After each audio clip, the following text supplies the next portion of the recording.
Hello, ashama akkam jirtu maatiiwwan chaanaalii kiyya bakka jirtanitti nagaan koo kabajaa isiniif haa qaqqabu jecha guyyaa har'aas barannoo tokko isiniif qabadhee dhiyaadheera. Barnoonni kiyya har'aas iskiriinii bilbila keenya bakka lamatti hiruudhaan yookaan qooduudhaan haala kamiin appilikeeshinoota garaagaraa al tokko fayyadamuu akka dandeenyu waliin kan ilaallu ta'a. Na hordofuun waa hedduu akka barattan abdiin qaba. Warri chaanaalii kiyya kanaaf haaraa taatanii viidiyoo kiyya kana reefu ilaalaa jirtan chaanaalii kiyya sabiskiraayib, laayikii fi kooment akkasumas sheer gochuu hin dagatinaa isiniif jechuun barbaada. Na hordofaa waa hedduu irraa barattu jedheen abdii qaba. Barnoonni kiyya har'aa namoota iskiriinii bilbila isaanii irratti appilikeeshinoota garaagaraa lama fayyadamuuf barbaadanii haalli itti fayyadamiinsa isaa isaan rakkisee jiruuf barnoota hedduu murteessaa akka ta'e isiniif ibsaa. Haala kamiin fayyadamuu akka dandeenyu haala armaan gadiitiin ilaalla. Calqaba wanti goonuu bilbila keenya irratti bataniin tokko jira. Bataniin irratti sararee kun appilikeeshinoota garaagaraa banamanii jiran ittiin ilaaluu fi appilikeeshinoota bannee jirru sanas haala kamiin close kan ittiin gochuuf nu fayyadudha.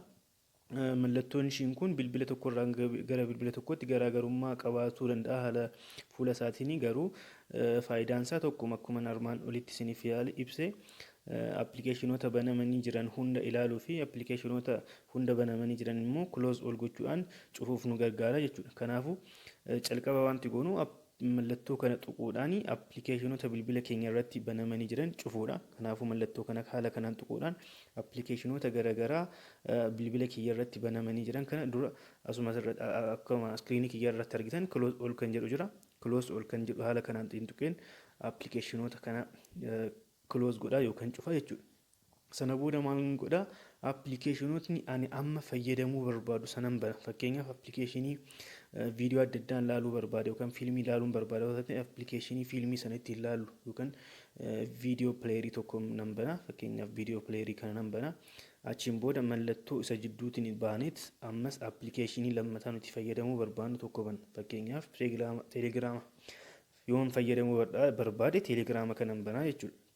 Kanaafuu haala kana ergan bannee booda maal goonaa ammas mallattoo duraan tuqne sana mallattoo ishii kana tuqneen sana irratti sararee kana tuqnaa jechuudha. Haala kanaatiin yommuu tuqnu appilikeeshiniin kun haala kanaan dhufa.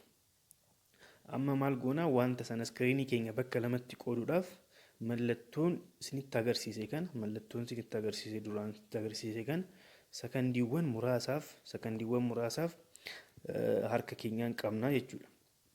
Kanaafuu haala ilaalaa jirtan kanaan iskiriinii bilbila keenya bakka lamatti hiruudhaan appilikeeshinoota duraan ajajneen kana haala kanaatiin nuuf baasa jechuudha. Asirratti isa kana irratti kilik gochuudhaan isa sanaan wal qixxeeffachuu dandeenya. Haala kanaatiin erga wal qixxeeffannee booda immoo asirra sararri tokko asirratti argitan yookaan qabxiin tokko jira. Isa kana olii fi gadi qabuudhaan appilikeeshinii isa barbaanne xiqqeessuu isa barbaanne immoo guddisuu dandeenya jechuudha. Kanaafuu haala kanaatiin asiin karaa gubbaatiin viidiyoo nuti ilaaluu barbaannu gubbaarraa ilaalaa. Asiin immoo haala kanaan teelegiraama keenya fayyadamuu dandeenya jechuudha. Asiin iskiriinii keenyaan viidiyoo adda addaa yookaan fiilmii ilaaluu dandeenya. Karaa kanaan immoo teelegiraama keenya haala kanaatiin fayyadamuu ni dandeenya jechuudha. Asirratti wanti beekuu qabnu calqaba waan kana fayyadamu appilikeeshinoota hedduu bannee yoo jiraanne appilikeeshinoota hunda close ol gochuu qabna. Erga goonee booda immoo appilikeeshinoota iskiriinii keenya bakka lamatti hiruudhaan ittiin fayyadamuu barbaanne sana lamaan bannaa jechuudha. Achiin booda immoo isteeppiiwwan yookaan piroosesiiwwan haala amma isinitti himeen hojiirra oolchuudhaan haala kanaatiin ittiin fayyadamuu dandeenya jechuudha. Yeroo cufuu barbaannes mallattoon duraan isinitti agarsiise kana haala kanaatiin tokkicha erga tuqxanii booda asirratti mallattoo X kana tuquudhaan asirraa cufna. Isa lammataa immoo gubbaarraa mallattoo haala kanaatiin nuuf fida. Isa kanas asirratti X kana tuquudhaan haala kanaatiin balleessinee iskiriinii keenya isa duraatti deebifachuu dandeenya jechuudha.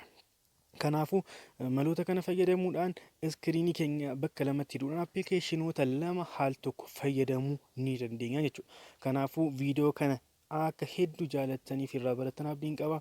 Viidiyoo kana yoo jaalattan sheer gochuudhaan hiriyoota fi maatii keessan biraan gahuudhaan akka ilaalanii irraa baratan akka naa taasiftan kabajaan isin gaafadha. Waan dhaggeeffatanii fi yeroo keessan naaf laattaniif hedduu galatooma.